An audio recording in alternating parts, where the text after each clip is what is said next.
finally, after all this time, the actual mystery was solved. Blizzard officially so far gave the biggest hints in regards to what broke the Arbiter, and hints is putting it lightly. They essentially 99% confirmed what that red thing was that hit the Arbiter. Long story short, and big spoilers ahead, but another World Soul appears that is not Azeroth within the new raid. We get a new Arbiter, and we get the actual cinematics of the Arbiter, which in my opinion look a bit unsettling to say the least, and we also get a bunch of other bits and pieces of dialogue. So let's dig into these big spoilers and all this infusion of new information. If you ever wanted to record your raids, arenas, Mythic Plus, check out Squad OV. The app records itself without a click of a button. You can see complete encounter stats, spell visualizations, analyze performance, and you can also watch your friend's perspective. Best of all, you can do it from anywhere just from the web app. Use the link in the description to check out the sponsor Squad OV completely free.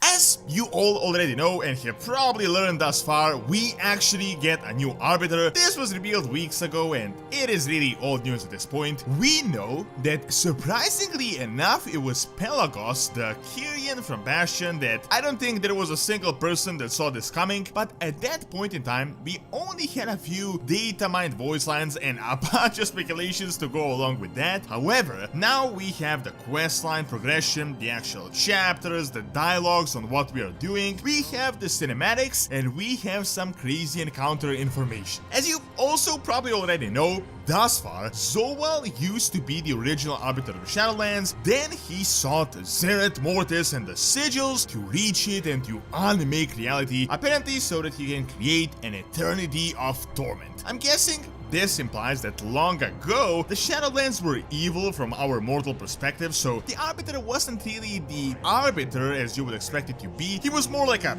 torturer, I guess, but Zowal probably didn't have enough power. However, he was generous and he wanted to provide, so he wanted an eternity of torment for everyone across the universe, and not just the ones that were under his direct control. Well, a big blank spot here so far, but we know he was defeated. The first ones enforced this order and banished him, and thus they named him the Banished One. In his place, they created this robotic Arbiter that worked for a really long time, and that was shut down sometime during Legion. With what we've learned thus far, it happened at the end of the expansion. Yes, the new info is that 99% that big red thing that hit the Arbiter and shattered everything was not an Atreus channeling a lightning bolt, but Argus, the Argus World Soul that we had defeated in Legion personally. I know, not exactly unexpected, almost everyone kind of saw this coming, everyone thought it was Argus. Now, if I was to be cynical, I'd say Blizzard also had no idea what this red thing was, but they saw it was a popular theory, so was like, yeah, it was totally that, we totally had that planned out all along. But maybe I'm wrong and there really is some big explanation and some big storyline that awaits us later on. So how do we actually know this? Like, what is the actual information? Well, it is all through the PTR, the questlines, and the final raid of the expansion. As is natural, the entire Zereth Mortis questline revolves around us defeating the Jailer. There's a few big things like freeing Anduin, reforging the Helm of Domination, learning this Automa language, but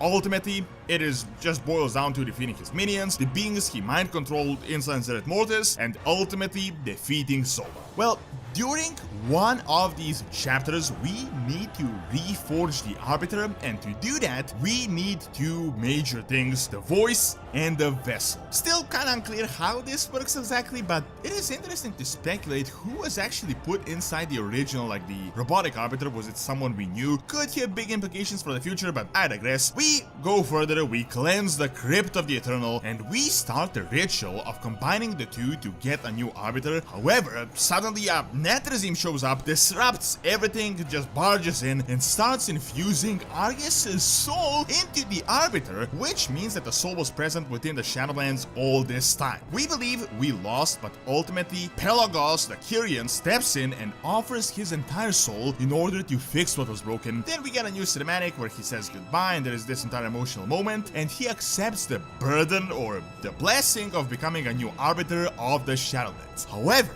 during this battle, we get a few crucial bits of information, some really interesting and spicy dialogue. A Darkseer Corruptor says, "Long have we awaited this moment. The Banished One's gambit made manifest. A world soul twisted by death, a maul with which to crush the Arbiter, and now it shall take this vessel. Argus will be eternal. I mean, if this is not confirmation, I really don't know what is. While it isn't explicitly stated that it was what broke the original Arbiter, the maul with which to crush the Arbiter is a pretty big deal and a pretty strong notch. I'm guessing the World Soul initially hit the Arbiter, then was sent to the Maw, and the Jailer kept it as a secret weapon somewhere to create his own Arbiter that would completely lock us in from the inside, and he wanted us to do the legwork to gather the vessel so that only the soul can be put in, so he doesn't have to do all the work. Now, immediately, my thoughts were, didn't Blizzard say that the Titans go to their own afterlife and that they shouldn't even be able to reach the Shadowlands in the first place? And we know for a fact that Argus was a Titan, like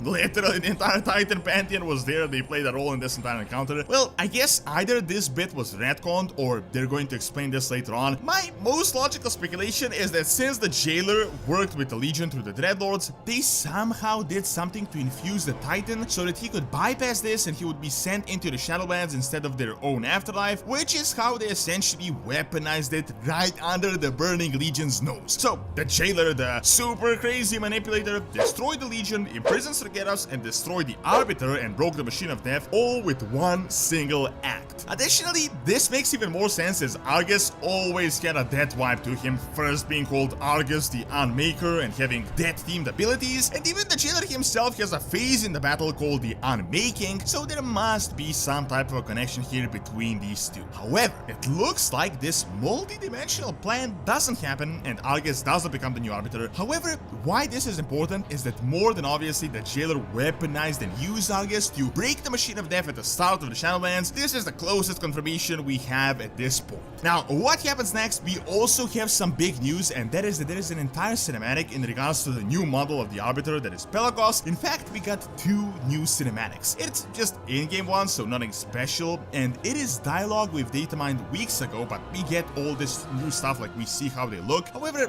I don't know if it's just me, but there is something so unsettling about this new Arbiter model. It just looks so weird, like literally as if they just recolored Pelagos into like yellow and just stuck him into the outfit of the Arbiter like he doesn't actually belong there. I know what you may be thinking, isn't that exactly what he should look like? I mean, he was turned into the Arbiter, but I don't know, personally I expected something, I don't know how to say it, a bit more grand, but majestic, as in he would completely transform and would look completely different. I don't know, to me it just looks really strange and kind of creepy, to be honest. Like, he's a human but without legs, and he's also wearing this dress type thing. However, an interesting detail to note is that if you look at the shoulder piece and compare it to the Helm of Wills, like if you don't know what I'm talking about, the shortest summary possible, in the campaign we gather memories, reforged the fabled Helm of the Lich King into the Helm of Wills, which is now benevolent and no longer evil, and long story short, it looks super lame. However, with the style of the helm, it totally looks like it could fit on the head of Pelagos. It would totally match with this armor. So now I think it is also possible that we may not even get a Lich King, but that the Helm of Domination will now be worn by Pelagos. If that really is the case, I just don't really know what to say. It's already disrespectful that they turned the most iconic helm of the entire Warcraft series into essentially glorified leveling gear, but if they now give it to a character they made up a year ago, I think that would just be such a lame ending to the glorious Helm of Domination that was worn by Arthas himself. Thank you for watching. Check out this Rune expansion likely by clicking on the screen, and check out Donut's Academy for videos on real world history. See you next time.